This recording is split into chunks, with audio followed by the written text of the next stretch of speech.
So let me sit down here next to Gentle, and then we have not rehearsed this, which is a good thing.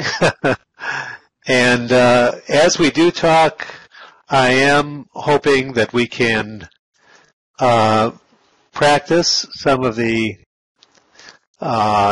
skills, the listening and the interviewing skills that we have been looking at in our previous interviews. Okay, so with that now, let me get on to these questions. And by all means, if you have some thoughts or additional questions while we're talking, please feel free to jump right in. Because this isn't an exclusive interview here, but just one that maybe I might guide. Okay, Gentle, first of all, I know this will help you to introduce yourself here to the students, but the first question is, how does your sim and community and services help persons to be better included in Second Life? And of course, hopefully embedded in that is a little bit of an introduction for yourself. Sure, I can introduce the community and a little bit about myself. The Virtual Ability Community in Second Life is a cross-disability peer support community, and I probably ought to give you a brief definition of each of those pieces of the term. Cross-disability means that we serve people with a variety of disabilities. Some of our community members have physical disabilities, some of them have mental or emotional disabilities, some have developmental disabilities, and some have sensory disabilities such as deafness or blindness. That's what cross-disability means. Peer support means that this is a community that is run by and for people with disabilities, but it doesn't exclude people without disabilities, or as we call them TABs, temporarily able-bodied, because we know that as people age, they tend to become disabled, and truly the community of people with disabilities is the only minority group that you can join just by stepping wrong off the curb. Sometimes you have a temporary disability, sometimes you get a permanent one. So we're a community in the sense that we are here in Second Life. We have many of the features of a community. We're not geographically co-located. We come from every continent except Antarctica. We have about 1,000 members now. We've been in Second Life for about 7 years. We share a lot of the other community characteristics that you probably have been studying. So our mission as a real-life nonprofit corporation is to assist people with these different kinds of disabilities to come into virtual worlds like Second Life and to learn to function here and to become successful with our own definitions of success. So if you wanted to just come in here and learn how to chat with people, fine, we'll help you do that. If you wanted to learn how to come in here and go dancing, we can teach you that. We can help you connect up to educational opportunities to learn to build, if that's what you want to do. We can take you on nature walks. We can help you learn to explore on your own. So that's what we are and what we do. Really good. And with regards to culture or community, could you give a few examples here of a few people off the top? Of course, no names or anything, but just by way of examples of people that might have had disabilities, and then you were able to assist them to maximize their abilities and their potentials in Second Life. Sure, I can give you a couple of examples. We have one young man in our community who has Down syndrome. It is the most common intellectual developmental disability in the world. It is caused by extra chromosomal material, and it is characterized by some physical characteristics that make people with Down syndrome look very different than the average person, and also by intellectual disabilities, usually developmental delays, what we used to call mental retardation. This young man is in his, I'm thinking he's in his late 20s, early 30s. He lives with his parents. He will never live independently. In the physical world, he has a job folding the cardboard boxes that you get your frozen pies in. So he is gainfully employed. He was in school until the age of 21, never learned to read or write, and his mother kept thinking that he could learn to read or write if only he were taught. So she eventually did teach him the basics of reading and writing and typing. So then they brought him into Second Life, and we invited him into our community and started working with him. And he is one of our best ambassadors to people coming new into Second Life and not realizing that people with disabilities are here and can be functional. He is independent in Second Life. He can change his clothes. He has a job to water the flowers on our sim, and he does that very well. He also has a job as a volunteer to train people to do things that he knows how to do well. So he can teach newcomers how to climb a tree. He can teach newcomers how to row a boat. He can teach newcomers how to use the playground equipment on our sim.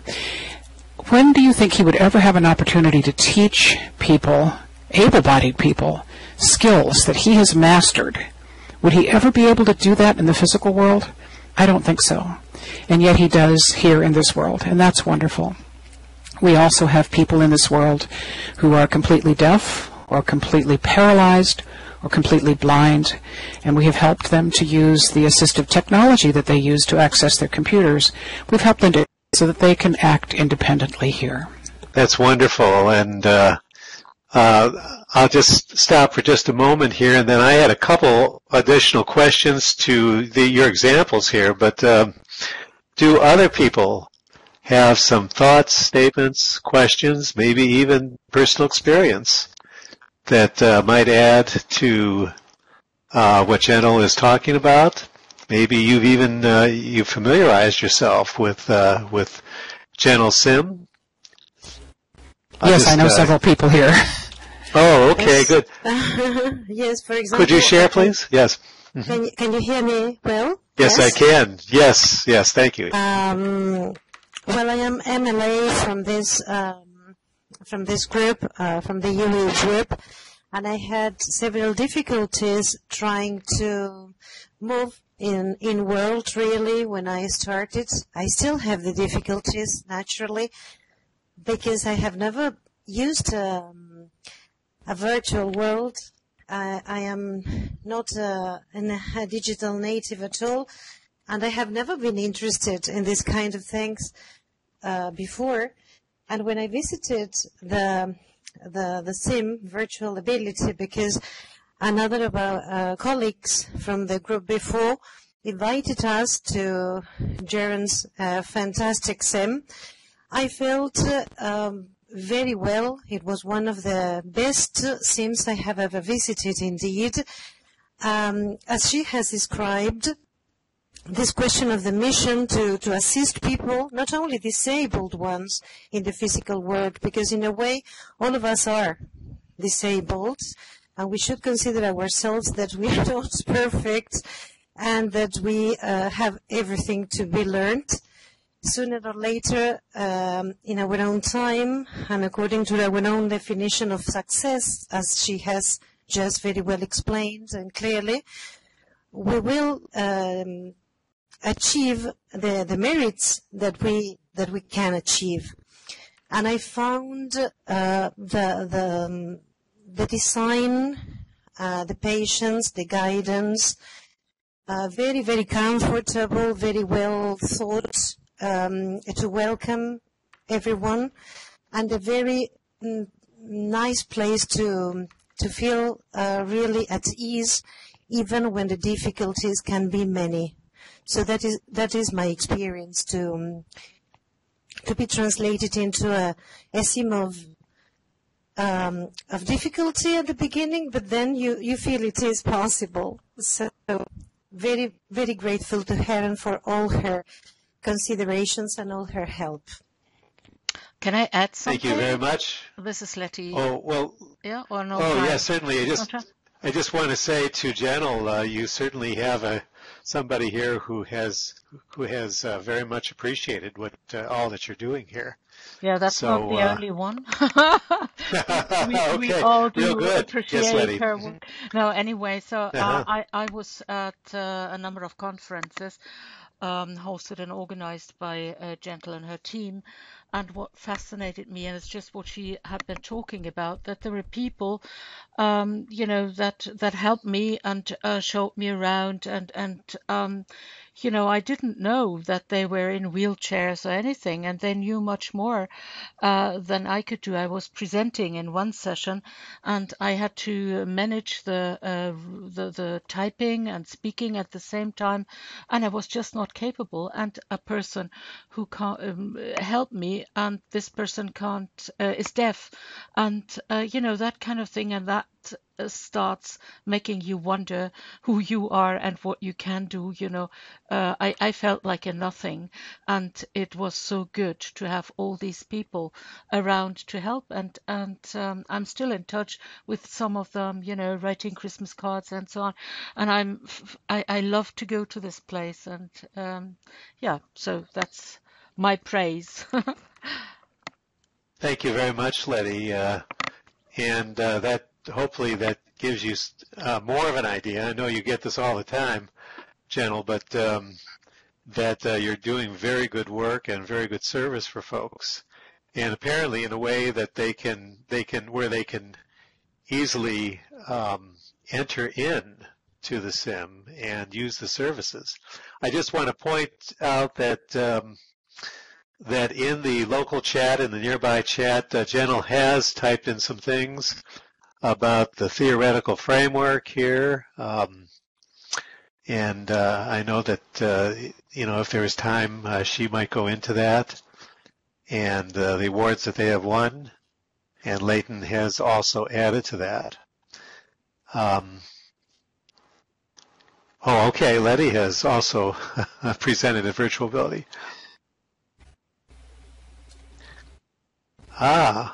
Purse is asking a question. Could you use voice, Purse, or is that okay, or are you just in the typing mode today? Yeah, no, I can use voice as well. I think it's okay. I love the work that Gentle and other people like her do in relation to disabilities, because it might be a surprise to some people who get to know me quite well in Second Life that I'm actually physically disabled myself.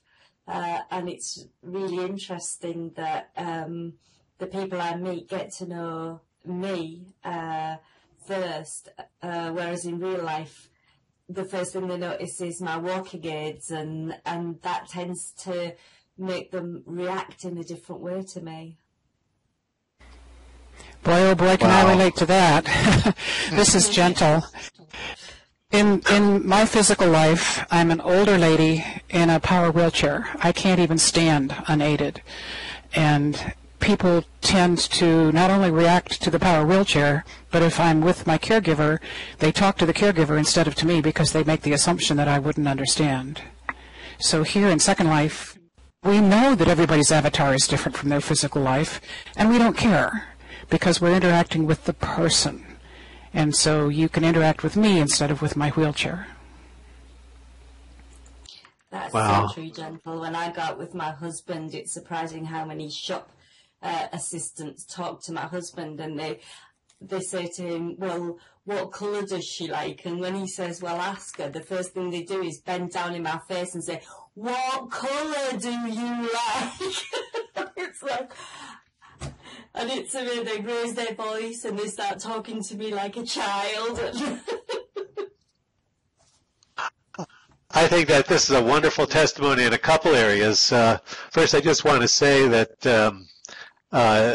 Stylianis mentions here the educational potential of virtual worlds, but also I think what might be pointed out here is that because of the leveling effect of Second Life, you have people that can be seen for their inner selves rather than necessarily for their outer selves.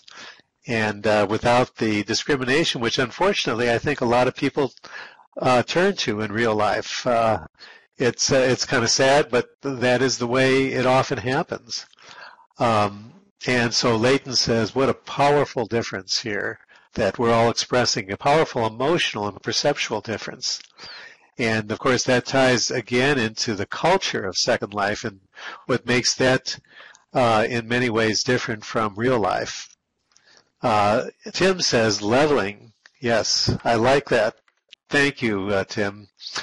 And that gets to the third question, which I think, really is saying the same thing except spreading it out here. And I'm just wondering, Gentle, if you have, since you have provided these services, provided an overall cultural, or at least an avenue towards overall cultural change and communication changes through your services in Second Life. And does that translate to a change in the way that people generally relate here in Second Life? Some people, yes. I think what Persephone was saying, that because you're relating to the person and then later on you find out that that person has a disability, you come to realize that the importance is not on the dis part, but on the ability part. And I think that's really important. What we're seeing in Second Life are a number of changes, some of which are actually at the Linden Lab level, because we have worked with Linden Lab to try and create a more accessible user interface and more accessible features. Haven't got that totally finished yet, but we're working on it. But individually in Second Life, you will see more shops that have ramps instead of stairs to go up to the front door. You'll see dance halls that have placards that indicate they have wheelchair accessible dances in addition to the walkie dances for the people who can move their legs. You will see a number of presentations now being given in voice and speech simultaneously. The use of the Speak Easy tool to provide text along with voice, we see that much more commonly, and the use of transcribers for people who are not able. Betty knows it's not terribly easy to get that first experience of using the text and voice simultaneously, and if you're not up for that, we do have transcribers, and so we see a lot more transcription so that people who are deaf can participate in a voiced conversation like the one today in real time. So we do see some changes. Yes, and I just like to ask kind of an expanded question. Oh, well, I'm sure all of you have noticed these changes here in terms of making adjustments so that we can be more inclusive to folks, whoever they may be, and whether or not they even state that they have a disability. But I'm wondering if, as we do kind of acclimate ourselves and become more sensitized to how beautiful, I'm going to say how beautiful it is to be inclusive. I'm wondering if that translates in a subtle way to other parts of how we communicate with everybody. For example, are we more conscious of whether or not we get through in our communication? That is, we're understood in our communication. Do we take the extra time to make sure that everybody in a conversation is included? That kind of a thing. Do you think that even in, I guess what I'm trying to say is, in a non-disability framework, that it has kind of generalized to an atmosphere of greater sensitivity to being deliberate in our communication? Well, I think one example would be in the design of orientation courses. MLA was talking about that. If you had been here 7-8 years ago when we were starting in Second Life and had looked at the orientation courses that were there, they were horrible. Before we designed ours, we went to look at every orientation course we could find in Second Life, including the ones put on by Linden Lab. they were some of the worst offenders. They were very poorly designed educationally and not designed at all for support of people who used assistive technology. So for one example, you would often see instructions on how to sit, but when you sat down, you were sitting in a chair, and the instructions of how to stand up were behind you. You couldn't see them. So it just was ridiculous. They would have posters with instructions way up too high, and you couldn't see them. Now Linden Lab doesn't have any training. They're looking at that. But when we started designing our course rather differently, based on universal design principles, which, as MLA pointed out, are beneficial to people without disabilities as well as to those of us with disabilities, we saw a lot of people coming over to scope out the orientation. And now you see a lot of other orientations that are similar to ours, which is a nice way of disseminating that accessibility feature. So yes, I think that is becoming a little more generalized. Yes, very good points there. People are just thinking about this more. And as they do that, I think that affects them too, because as you said so well earlier, we're all, in a sense, disabled. And we're all on our way, in a sense, too. So being more conscious, more deliberate, more interested in knowing that others can be included. I think that's a very large part of at least the potential for our community. Tim says, walking along a beach where instructions only appear in the viewer once rather than instructional signs. Very good point. That's a very good example. How about, can others think of perhaps if you've been around for a little while, can you think of other changes in Second Life in terms of sensitivity to other people, maybe based upon, kind of that heartstrings that have been pulled with regards to understanding people from other views and other needs? I have actually been thinking a long Yes. time since I have met Gentle for the first time, how and if all this what's been set up here in virtual worlds influences, in fact, the real world, and I think it does. The more people they realize all that has been done on The Sims, that this will have an effect on real life communication and real life, settings. And I also think, I've forgotten your name, what you said about your experience in the shop or with your husband, that this might also change with people, being in this community. I don't know. Is that something you would agree with, Gentle? Well, it helps if I turn the speak button on. I think that was Persephone was mentioning that. I think there is some carryover back into the physical world when people have an aha moment here. Oh, I really hope so. I think that, and that of course gets into a related conversation of maybe how our experience in Second Life has actually aided us in real life and maybe helped us grow personally in real life and increased our sensitivity in real life too. So I think your point's very well taken, Letty. And I'd love to hear from others here if you, let's see. Tim saying there is an emotional overlap since the bridge between the worlds is so clear and in our minds. Very good point. I think it's a great way to again, enhance our awareness and the awareness of what can be, if we just take the extra time and consideration. And then it feels good to do that, doesn't it? And I think that all kind of ties into a sense of community here in Second Life. Let me ask Gentle the fourth question. As long as I don't know how much time do you have, Gentle? I have another class coming in on the next hour, so I have about a little less than a half hour. Oh, okay. Well, let's go maybe another 15 minutes, and that would be great. The last question has, again, to do with inclusivity, rather, except on a systems point of view. And this really does relate to how communities connect with each other and relate to each other and actually help each other. And I think that that is part of the sociological view here.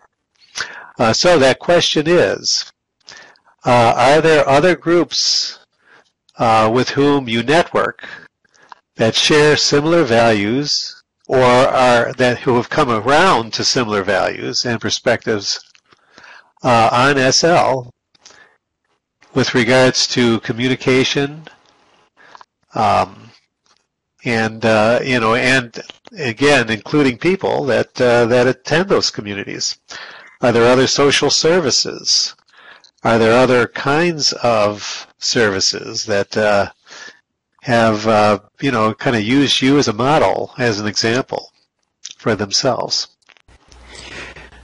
One of the things that Virtual Ability did when we first came into Second Life was we started looking for other groups, other communities, and we have identified over 120 different peer support communities for various forms of disabling conditions and chronic illnesses that exist in Second Life. Now, I don't think people come into Second Life looking for peer support. I think that's kind of one of those ancillary benefits that is a surprise to people. And I think they appreciate it, but it's not something they come here looking for. But we have created a path of support on our Health Info Island. That path of support has a poster for each of the communities that we've identified. You can click the poster and get information about the group and about how to join it. So that's one thing that we've done. We also are working with a lot of other organizations in Second Life. We work with organizations such as the Nonprofit Commons, because we are a real-world nonprofit, to help other nonprofits understand how to work with people with disabilities and why we're a valuable market share. So we also have helped other communities come into existence in Second Life to support people. For instance, we're working right now to bring the Amputee Coalition of America into Second Life to help them support persons with limb loss. Malchadel is asking about areas of impact that would be asked in the research. The very first research that we did was with Loyola Marymount University out of California. It was a psychology group that was working on that. They looked at persons with disabilities in the first 3 days of coming into Second Life and then looked at them again 3 months later. There was no treatment. They were just allowed to do whatever they wanted to do in Second Life and spend as much time or as little time as they wanted in Second Life, just looking at the impact of being in a virtual world. And they found 6 measures, and I can't remember all 6 at the top of my head, but they found 6 measures that showed statistically significant improvements. I know one was definitely improved self-esteem. One was definitely improved sense of having friends. I know another one was a decrease in loneliness. So there are things that we can demonstrate are positive benefits of being in Second Life.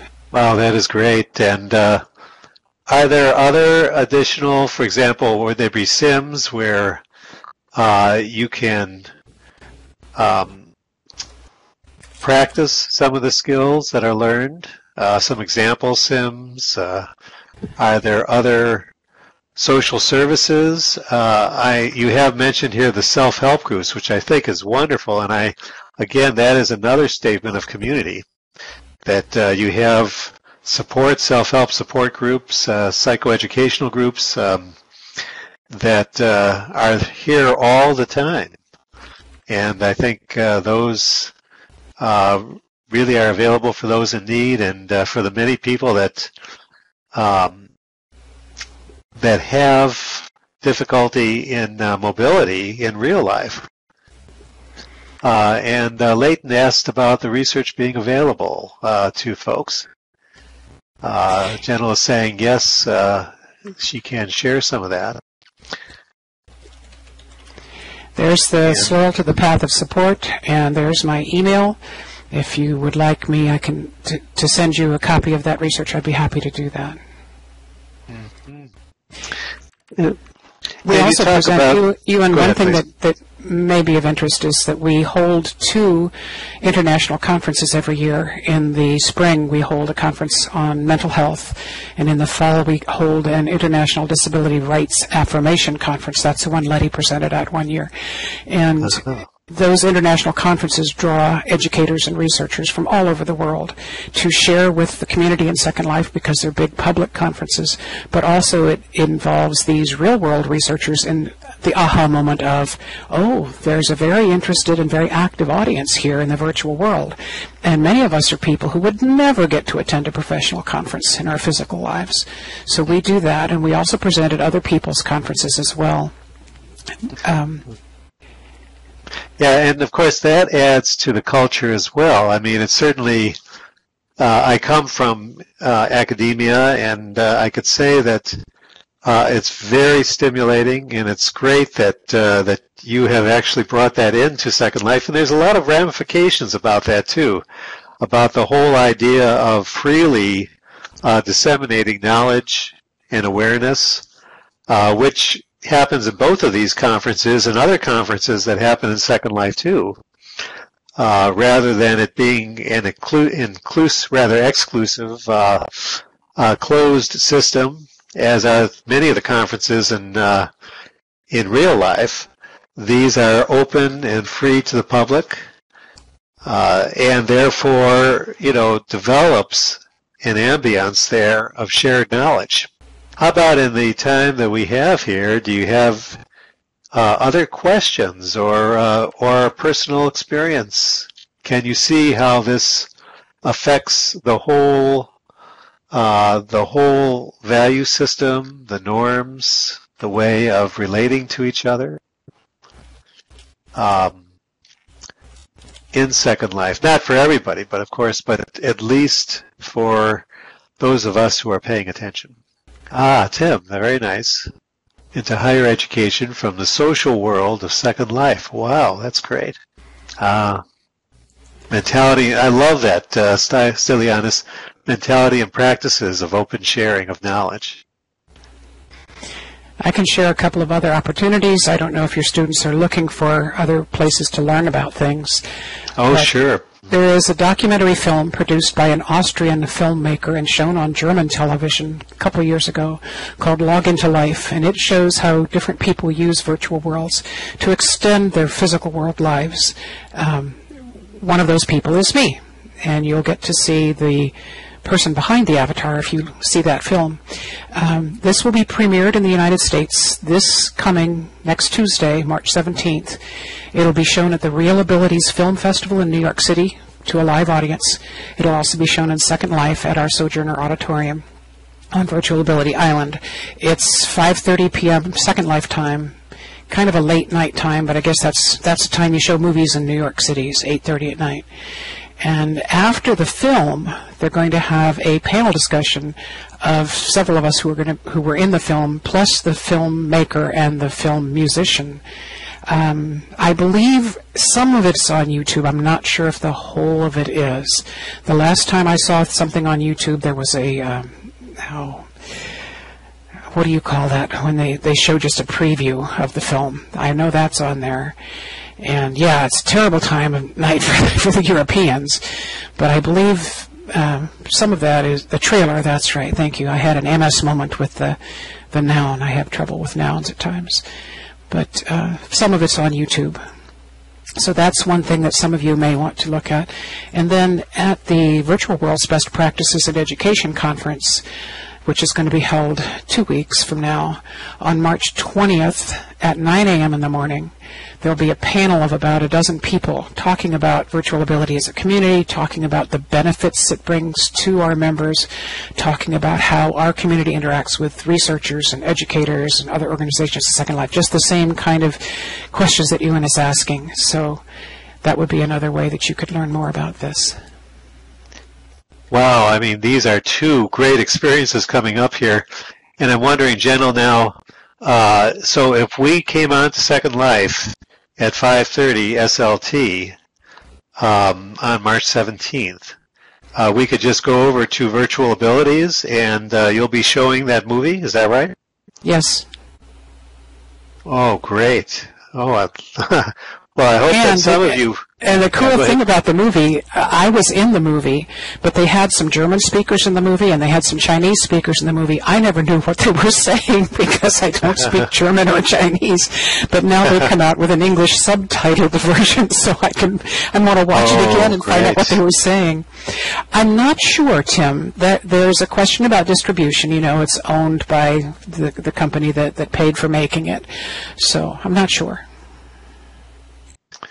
Wow, well, that's something I certainly don't want to miss, and I do hope I understand, you know, that it is very, very early or late, however you want to call it for the rest of you, and but I do hope that if you can make it, that you would, and if not, please do talk to somebody who has seen it. I certainly intend to, and hopefully, Gentle, maybe you could also fill them in a little bit too. Before we close with Gentle, do any of you have other comments or questions? Can you see how this ties in to the overall picture of culture and community in Second Life? Well, I want to say thank you so very much, and for coming out, for taking the time here, Gentle, and for addressing this particular aspect of Second Life community and Second Life services. Stilianis had asked a question here. What are some lessons learned about creating or maintaining a virtual community? That is an excellent, excellent question. Thank you for asking that. Frankly, it's the same as creating a non-virtual community. Communities are communities. The environment is different. Sometimes the technology that you use is different, but it's really the same. You need to maintain the community values. You need to maintain the capacity for community members to interact and to benefit from the community and to offer benefits to the community. So it's very much the same in a virtual world as it is in any community formation, including a class.